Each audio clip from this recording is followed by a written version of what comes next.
السلام عليكم إخواني أخواتي في قصة جديدة. من بعد ما شفنا نهاية ديال القصة ديال المدير المزيف اللي قام بإنشاء ديال مدرسة خاصة ونصب فيها على عباد الله في مدينة ديال سلا. اليوم عندنا قصة أخرى، قصة متشبكة، بداية ديالها بسيطة وكتسالي بفيلم كبير. الجزء الأول في القصة نتاعنا هو الشرطي اللي خرج من الخدمة وما عاودش رجع في 1 مارس 2023 في الدار البيضاء. كانت ليلة عادية بحال بزاف ديال الليالي، الناس كيرجعوا لديورهم، السيارات عامرة في الشوارع، وكل واحد باغي يسالي نهارو ويمشي يرتاح في الدار. ولكن في واحد اللحظة واحد الشرطي سال خدمته وخرج من الخدمة، مشى ومن تما اختفى نهائيا. هاد الشرطي هذا كان خدام في فرقة المرور بمنطقة أمن الرحمة في الدار البيضاء. في الأول ما كان حتى شي واحد عارف شنو وقع ليه بالضبط، واش وقع ليه شي حادث، واش تعرض لشي اعتداء، واش مشى لشي بلاصة وما قالها حتى لشي حد. هاد الاحتمالات هذه كلها كانت مفتوحة، ولكن كاين واحد التفصيل واحد خلى هاد القضية هذه تاخذ واحد المنحى مغاير تماما. الشرطي ما خرجش من خدمته خاوي للدين، كان واخد معاه الكاميرا الوظيفيه ديالو وكان كيلبس التجهيزات نتاعو. وملي بدا البحث لقاو الكاميرا الوظيفيه والنظارات الشخصيه ديالو وعليهم اثار ديال الدم. وهنا ما بقاش غير فين مشى الشرطي، السؤال ولا واحد اخر: شنو وقع ليه؟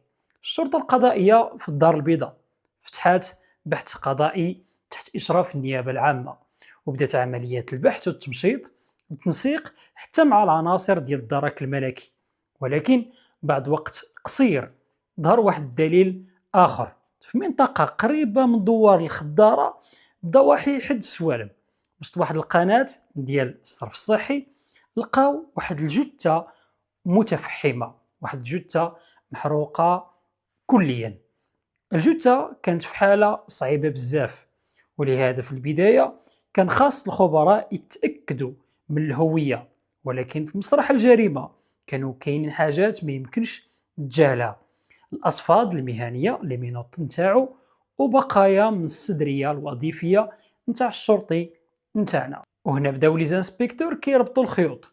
الشرطي اختفى مباشره من بعد الخدمه، واثار ديال الدم على الاغراض الشخصيه ديالو، وجثه محروقه، ولي مينوط وتجهيزات الشرطيه بالقرب منها. كل هاد العناصر هذه كانت كتقول اننا ماشي قدام اختفاء عادي. ولكن السؤال الاكبر كان: هو شكون قتل الشرطي وعلاش؟ واش كانت هذه جريمه ديال انتقام؟ واش الهدف كان السرقه؟ واش شي شخص كان عنده حساب قديم معاه؟ ولا ان القضيه كانت اكبر من هذا الشيء كامل؟ لي زانسبيكتور ما كانوش باغيين يسبقوا الاحداث، جمعوا الاثار وقلبوا على الشهود وحاولوا يعاودوا يبينوا اخر ساعات في الحياه ديال هذا الشرطي هذا.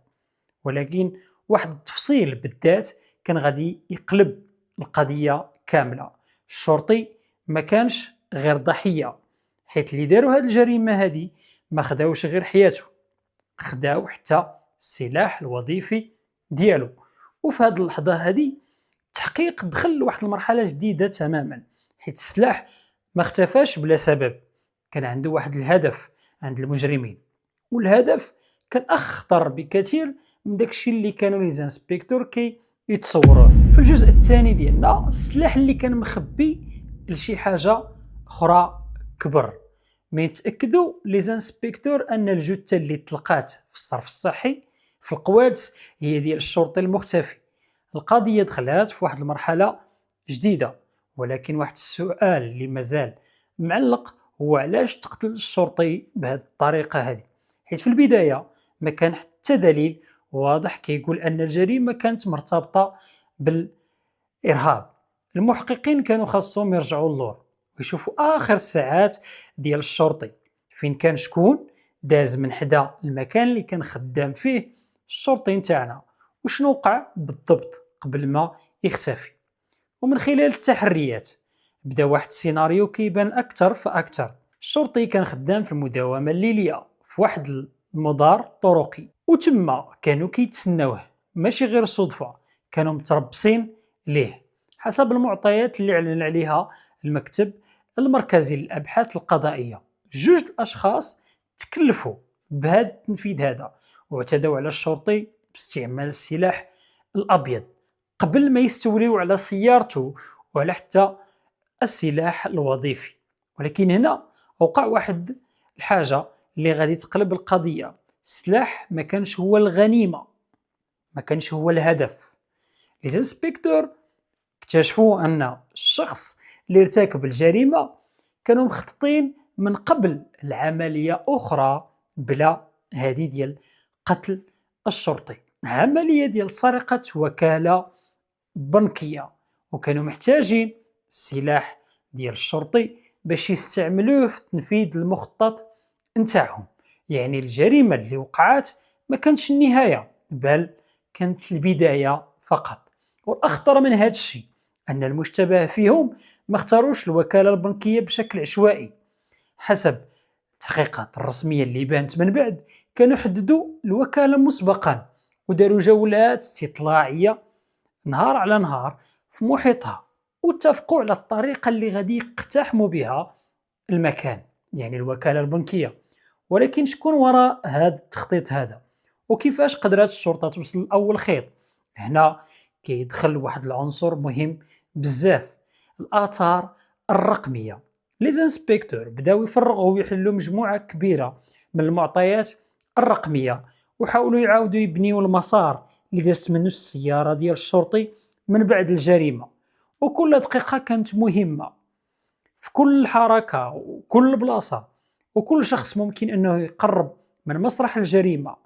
وبتدريج بان أول اسم أو للمشتبه فيه الأول، تم التحديد ديال الهوية نتاعو والتوقيف ديالو في مدينة الدار البيضاء. والمفاجأة ما كانتش هنا، حيث التحقيق ما وقفش عنده، والمعلومات اللي خرجت من التحريات وصلتهم لشخص ثاني بعيد على مدينة الدار البيضاء. هاد السيد هذا كاين في سيدي حرازم، النواحي ديال فاس. تم التحديد ديال المكان فين هو مخبي، وتم التوقيف ديالو. من بعد كان باقي شخص آخر رقم 3، شخص ما شاركش بنفس الطريقة في العملية ديال قتل الشرطي، ولكن حسب المعطيات الرسمية كان عنده الدور في طمس معالم الجريمة وإحراق سيارة الضحية. 3 ديال الأشخاص، 3 ديال الخيوط وجريمة وحدة. ولكن ملي بداو المحققين كيقلبوا أكثر في خلفياتهم، خرجت معلومات أخطر من داك الشيء اللي سبق كامل. المشتبهين فيهم ب3 على حسب التقارير الرسمية ديال السلطات، كانوا تبناو مؤخرا واحد الفكر متطرف وعلنوا الولاء ديالهم للتنظيم ديال داعش. وتحقيقات كشفات أن مخطط سرقة الوكالة البنكية ما كانش الهدف النهائي، بل كان الغرض منه توفير الأموال لمشروع إرهابي. وهنا تبدلت الصورة، والقضية كاملة اللي كان باين في الأول هي فقط جريمة قتل غامضة، ولا كيبان دابا أنه جزء من واحد المخطط اللي هو كبير. ولكن باقي سؤال واحد كيخلي القصة تكون أخطر: كيفاش وصلوا هاد الأشخاص أصلا لهاد المرحلة؟ واش كانوا كيخططوا لهاد الشيء كامل من مدة هادي؟ وشكون كان العقل المدبر؟ والأهم، واش كانت السرقة البنكية العملية الوحيدة اللي مخططين ليها؟ الجواب غادي يبان لينا ملي غادي تدخل التحقيقات داخل الخلية نفسها. الجزء الثالث، الخلية الإرهابية. هاد الخلية هذه اللي فيها 3 ديال المشتبه به اللي قتلوا لنا الشرطي، كان الهدف الأسمى ديالهم هو أنهم يلتحقوا بمعسكرات ديال التنظيم. ولكن عندهم مشكلة أنهم ما عندهمش الفلوس باش يسافروا يمشيو ليهم، وما قدروش أنهم يوفروا التمويل باش يمشيو في هذا السفر. وهنا جات لهم الخطة ديال اقتحام ديال وكالة بنكية. من بعد كيجي واحد السؤال في العقل ديال لي زانسبكتور، هو كيفاش تعرفوا على بعضياتهم؟ وشكون هو القائد ديال هذه المجموعة هذه؟ تحقيقات كشفات أن الخلية كانت كتكون من 3 ديال الأشخاص رئيسيين، واحد فيهم كانت تعتبر هو الأمير المزعوم ديال الخلية، وكان عنده 31 عام، والثاني عنده 37 عام، وهما بجوج حسب المعطيات شاركوا بشكل مباشر في إنهاء حياة الشرطي والتمثيل بجثته. أما الثالث والعمر نتاعو هو 50 عام، فكان عنده دور في طمس معالم الجريمة، خصوصا من خلال إحراق السيارة ديال الشرطي. وهنا وقع واحد الاكتشاف اللي غادي يزيد القضية تعقيد. الشرطة لقات السلاح الوظيفي ديال الشرطي ما اختفاش للأبد، لقاوه في واحد المخبأ في مكان مأمن في الدار البيضاء، وكان مخبي استعدادا لاستعماله في المخطط اللي كيوجدوا ليه. يعني أن الخطة كانت مازال ما سالاتش. الشرطي مات، الجثة تحرقات، السيارة تحرقات، ولكن العملية اللي كان السلاح غادي يتستعمل فيها ما وقعتش. وهنا يمكن تتخيل الحجم ديال الضغوطات على لي زانسبيكتور. عندك واحد الخلية اللي هي مسألة ديال الأمن قومي، وعندك سلاح شرطي مسروق، وعندك وكالة بنكية محددة، وعندك أشخاص عندهم مشروع إرهابي. السؤال الوحيد اللي باقي هو واش هاد الثلاثة هاد الأشخاص كانوا بوحدهم ولا كاينين ناس اخرين معاهم، لأن التحقيقات ما كانتش كتقلب غير على الناس اللي داروا الجريمة، كانت كتقلب على جميع الخيوط المحتملة ديال هاد الخلية هذه، وعلى أي شخص آخر ممكن أنه يساهم أو يشارك في المخطط. ومن هنا القضية خرجت من مجرد جريمة قتل شرطي ولات ملف إرهابي كبير. ولكن المفاجأة الحقيقية غادي تجي في النهاية، حيث من بعد 3 ديال الأشهر من الجريمة غادي توصل القضية للمحكمة، وغادي تكتشف عدد أكبر من المتهمين، والأحكام غادي تكون ثقيلة لدرجة أن واحد منهم غادي يواجه عقوبة الإعدام. والسؤال اللي غادي يبقى لنا دابا هو شنو كان الحكم على كل واحد فيهم، وشنو قالت المحكمة في هذه الجريمة هذه. الجزء الأخير، الحكم والنهاية اللي ما كان حتى واحد متوقعها. بعد توقيف جميع المشتبه فيهم، القضية ما سالاتش، دخلنا لمرحلة المحاكمة. الملف وصل لغرفة الجنايات المكلفة بقضايا مكافحة الإرهاب، محكمة الاستئناف بالرباط، والاتهامات كانت ثقيلة بزاف. ما بقاش الأمر متعلق غير بقتل شرطي، النيابة العامة تبعت المتهمين كل واحد حسب الأفعال المنسوبة ليه بتهمة مرتبطة بتكوين عصابة إجرامية للإعداد وارتكاب أفعال إرهابية والاعتداء العمد على حياة شخص مع سبق الإصرار والترصد وحيازة أسلحة وذخيرة، إضافة إلى الإشادة بتنظيم إرهابي والدعاية له في حق بعض المتهمين. وكانت المحكمة كتواجه ملف فيه 13 متهم بين المتورطين الرئيسيين والأشخاص تبعوا في أفعال مرتبطة بالمشروع الإرهابي، ولكن الأنظار كلها كانت متجهة لثلاثة الأشخاص بالخصوص، ثلاثة اللي ارتبط اسمهم مباشرة بالجريمة. وفي 12 أكتوبر 2023 صدرت الأحكام الابتدائية، حكم كان قاسي، إعدام المتهم الرئيسي والسجن المؤبد للمتهمين بجوج الآخرين. أما باقي المتهمين فتصدرت في حقهم أحكام كتراوح ما بين 4 سنوات و5 سنوات سجنا نافذة حسب الأفعال المنسوبة لكل واحد منهم. والقصة ما سالتش هنايا، حيث الدفاع استأنف الأحكام والملف رجع مرة أخرى للمحكمة.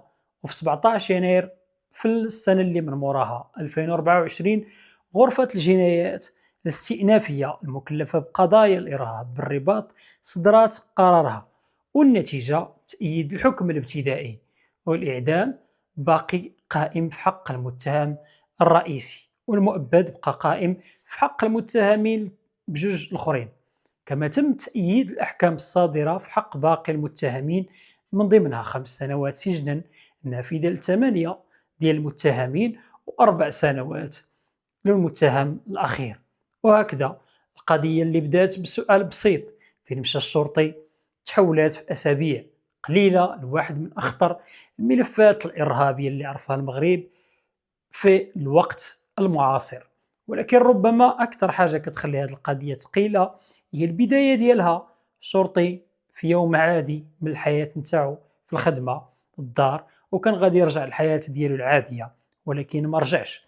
ومن بعد المحققين ما لقاوش غير جريمة قتل، لقاو وراها مشروع أكبر، سلاح مسروق، وكالة بنكية مستهدفة، وتمويل لمشروع إرهابي، وخلية كانت حسب التحقيقات الرسمية اللي تبنات أفكار متطرفة علنت الولاء لتنظيم إرهابي كبير قبل جريمة بفترة قصيرة. والأكثر هو أن المحققين في الساعات الأولى بعد اختفاء الشرطي نتاعنا ما كانوش عارفين أصلا أن القضية مرتبطة بالإرهاب، كانوا كيتعاملوا مع جميع الفرضيات: اختفاء، الجريمة قتل، انتقام، سرقة، وأي احتمال آخر ممكن. حتى بدات الأدلة كتجمع بعضها ببعضها: آثار الدم الجثة والأصفاد للمينوط، البقايا الصدرية والسلاح، ومن بعد الخيوط الرقمية والتحريات الميدانية وصلتهم لجميع المتهمين الرئيسيين. وهنا كنوصلوا النهاية ديال هذه القصة هذه، وميعادنا في قضية بوليسية أخرى إن شاء الله. ما تنسوش تدعمونا في القناة وتشاركوها مع الناس نتاعكم.